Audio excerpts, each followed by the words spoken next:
Sometimes at night I can still hear the sound, the low, velvety roar of the inline-six engine rising to a piercing metallic shriek at high revs. The sound of my BMW M3E46. It wasn't just a car. It was an anchor, an artifact from a life where everything was clear and right. I bought it long before the virus of the great idea infected my mind. I bought it because I worked hard, got a promotion, and could afford it. It was a symbol of the success I had achieved, not the success I had fantasized about. I remember the smell of its Napa leather, the feel of the cold aluminum of the gearshift in my hand, the way it perfectly carved through the corners of a country road. It was the last thing that connected me to reality, and it was also the last thing they took from me. But back then, at the very beginning, I didn't think about that. Back then, I was on the verge of becoming someone bigger than just a senior manager at a logistics company. I had a good life, a genuinely good life, a stable income that allowed us to live without checking price tags at the grocery store, excellent insurance that covered any of our two children's colds, a house in the suburbs, not a mansion but ours, with a small backyard where I tried to grill the perfect steaks on weekends, and I had a wife who looked at me with love and quiet pride. She was my harbor. I would come home and the chaos of the workday would dissolve in the smell of dinner and the way she adjusted the collar of my shirt. We were a team. Our investments were conservative, a little in the stock market through index funds, a little in a savings account. Our risk management was flawless and as boring as a lecture on accounting. We were building our future slowly, brick by brick, but a restlessness was growing inside me. I could see my path laid out for the next 20 years, department director, then maybe a vice president. Same company, same desk, just a more expensive chair and a slightly better view. This predictability, which once felt like stability, began to suffocate me, and it was at that moment that the idea was born. It came to me like all brilliant ideas according to their authors late at night. An app, a social platform that would change the way people find local services. Not just another aggregator, but a smart, trust-based system that would connect people directly, bypassing the middlemen. I called it Sphere. In my head, it was more than a startup. It was a revolution. I started to fantasize. At first, they were just thoughts before sleep. I imagined an article in a tech magazine with my photo on the cover. I saw myself on a TED stage in a black turtleneck talking about how Sphere had changed the world. I imagined buying us a house on the coast, my wife no longer looking at our modest budget but simply choosing whatever she wanted. I saw myself creating a passive income that would set us free forever. These fantasies became my obsession. They were brighter and more real than my actual life. I started working on a business plan at night. By day, I was a manager. By night, a visionary, a future billionaire. My wife saw how I was changing. She saw a fire in my eyes that had nothing to do with our calm, measured life. At first, she supported me. She liked my enthusiasm. But when I came to her and said I was quitting my job, that I was taking all our savings, everything we had saved for 10 years down to the last cent, and investing it in Sphere, I saw fear in her eyes for the first time. I remember that conversation. We were sitting in the kitchen. I laid out charts and projections in front of her, throwing around terms like scalability, monetization, user base. I was so convincing, so consumed by my idea that I probably could have sold ice to Eskimos. I told her this was our one shot, that it wasn't a risk but a calculated investment in our future. "But what if it doesn't work out?" she asked quietly. The question felt like blasphemy. "It will work," I replied with a confidence I had never felt before in my life. "Because I believe in it, because it's brilliant."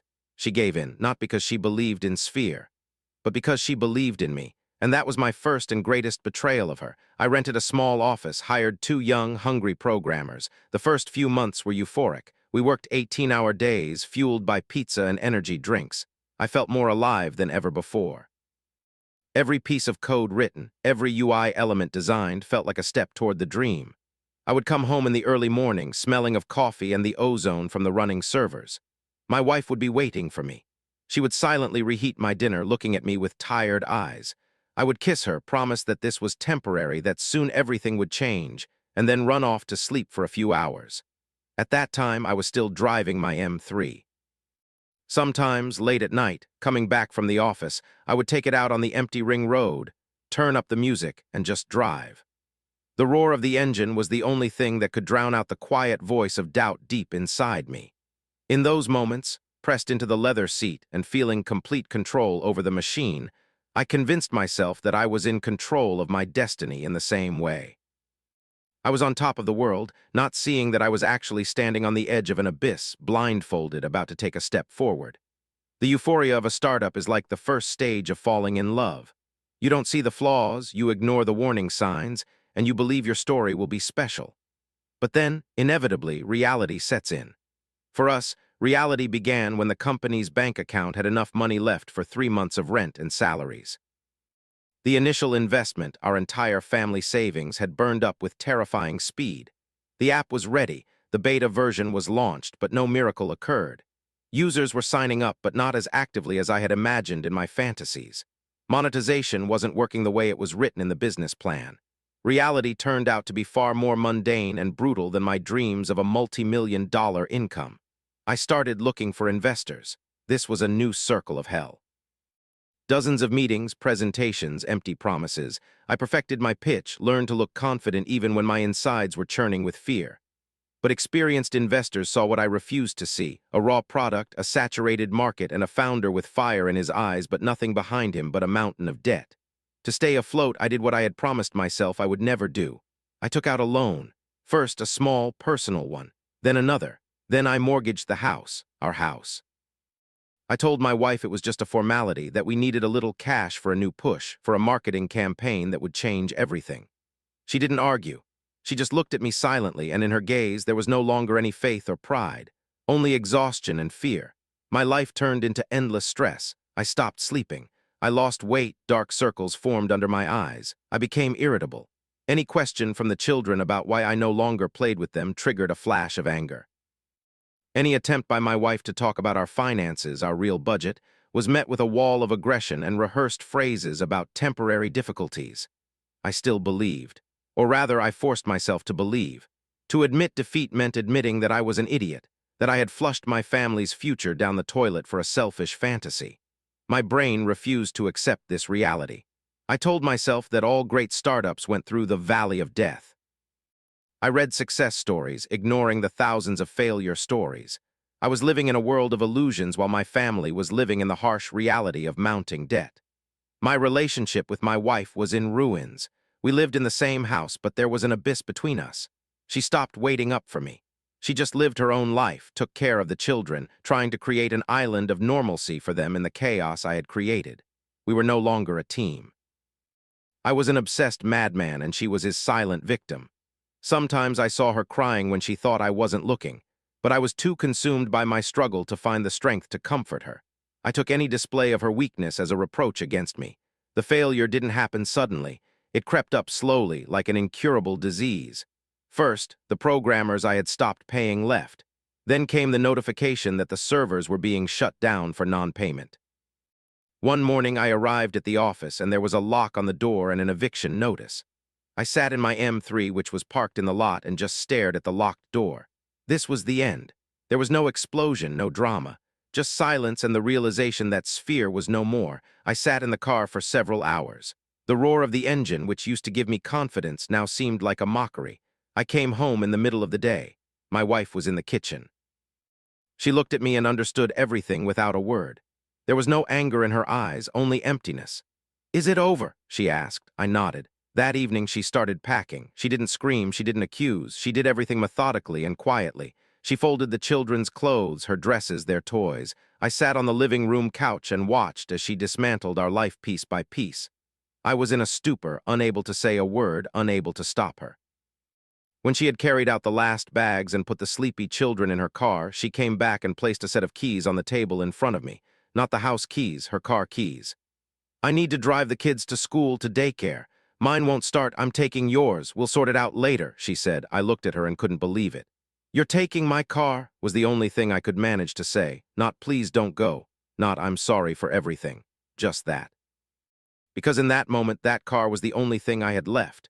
The only symbol of the man I used to be. She looked at me with a long, heavy gaze. "I'm taking the children," she said. "And you're worried about a piece of metal. That's all you are now." She turned and left. I heard the front door slam. A minute later, I heard the sound that still haunts my nightmares. The low, velvety roar of the inline six. The sound that faded into the distance, carrying away my family, my life, and the last thing I had. I was left alone in an empty house with a multi-million-dollar debt and a deafening silence. The first few weeks after she left were like a thick, viscous fog. I barely got off the couch. The phone was ringing off the hook with calls from banks and creditors, but I didn't answer. I just stared at the ceiling, my mind an absolute ringing void. The silence in the house was a physical presence. It used to be filled with children's laughter, the sound of the TV, my wife's voice. Now the only sounds were the hum of the refrigerator and the beat of my own heart. I stopped eating. I lost so much weight that my clothes hung on me like a hanger. Sometimes I'd catch my reflection in the dark TV screen and not recognize the man with the sunken cheeks and wild, empty eyes. The house, once my fortress, had become my prison. Every object reminded me of the life I had destroyed. There was the chair where I used to read bedtime stories to the kids. Her favorite cup was still on the kitchen table. On the wall hung a family photo where we were all smiling, happy, and carefree. I looked at that smiling man in the photo and hated him. I hated him for his naivety, for his blind faith in his own genius, for trading all this reality, all this happiness, for the ghost of a multi-million-dollar income. My risk management had been a disaster not just in business, but in life. I had bet everything and I had lost. Then the official letters started arriving. First from her lawyer, divorce papers. Everything was laid out in dry legal language, division of property of which there was none, alimony which I couldn't pay, custody of the children with her, of course. I signed everything without reading. What did it matter? It was just a formality, confirming what I already knew. I had lost everything. Then came the notice from the bank that they were taking the house for the debt. I was given 30 days to vacate. This news, strangely, snapped me out of my stupor. I had to act. I started packing up our things, our 20 years of life together. I found boxes of our old photos, her wedding dress, our children's first baby shoes. Every discovery was like a punch to the gut. I realized I wasn't just selling things on online marketplaces for a few pennies. I was selling our past. I moved into a tiny rental apartment on the outskirts of the city. One room, a kitchen, and a bathroom. The furniture consisted of an old mattress on the floor and a wobbly table. The window overlooked a bleak courtyard with rusty swings. This was the bottom. After a spacious house with a green lawn, this box felt like a grave. I needed a job, any job. My resume with the title CEO and founder of a startup now looked like a mark of failure. After a few humiliating interviews, I realized that my path back into that world was closed. My reputation was destroyed. Eventually, I got a job at a warehouse for a logistics company, similar to the one I had so proudly left. I, who had dreamed of running a corporation, was now scanning barcodes and packing boxes. The work was hard, monotonous, mind-numbing, but it gave me something I hadn't had in a very long time, a daily routine and a small but honestly earned paycheck. I would come home late in the evening, completely exhausted. I'd collapse onto the mattress and fall asleep instantly because I simply had no energy left to think and hate myself. Gradually, I started to pull myself together. I started cooking simple meals for myself instead of living on fast food. I started tidying up my tiny apartment. I created a new budget where I accounted for every penny. The words credit and debt became synonyms for a deadly disease that I never wanted to catch again. I started paying off my debts a little at a time, $100 a month. It was a drop in the ocean, but it was my way of atoning. One day on my way home from work, I saw it, my BMW. It was parked in front of a supermarket. A man was in the driver's seat and my ex-wife was in the passenger seat. They were laughing. My children came out of the store and jumped into the back seat. The man started the engine. I heard that familiar, velvety roar. And in that moment, I expected to feel pain, jealousy, anger.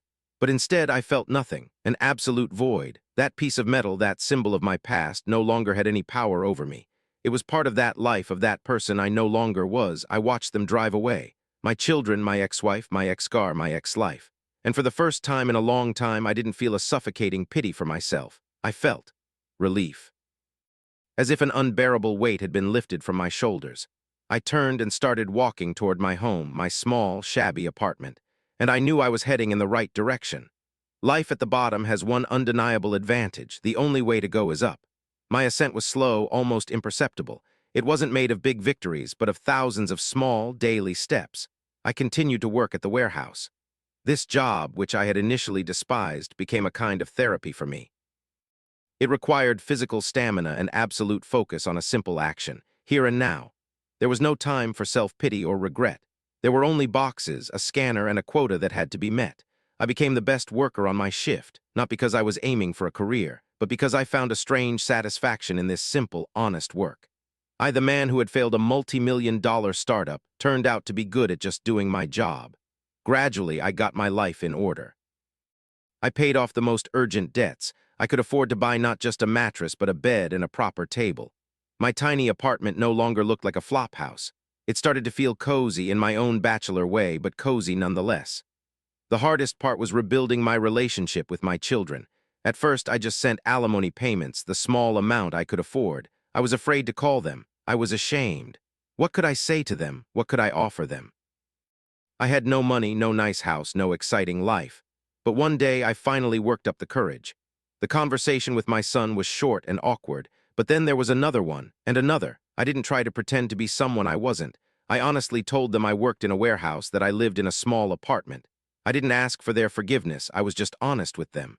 And slowly, the ice began to melt. I started picking them up on weekends. We didn't go to expensive amusement parks or restaurants. We walked in a regular park, fed the ducks. I taught my son to ride a bike I bought secondhand. We sat in my small apartment and watched old movies, and I saw that they didn't need expensive toys or entertainment. They needed me. My time, my attention. The very thing I hadn't given them when I was obsessed with the idea of passive income and chasing millions. I realized that true wealth isn't the number in a bank account. It's these moments, when your daughter falls asleep on your lap at the end of a movie, when your son proudly shows you a new trick he learned on his skateboard.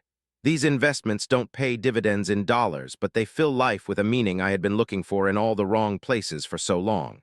I don't fantasize about the future anymore. I don't make grand plans. I've learned to appreciate the present. I appreciate my simple job because it allows me to be honest with myself. I appreciate my small apartment because it's my quiet harbor. I appreciate my relationship with my children because they are the most precious thing I have, and I almost lost them.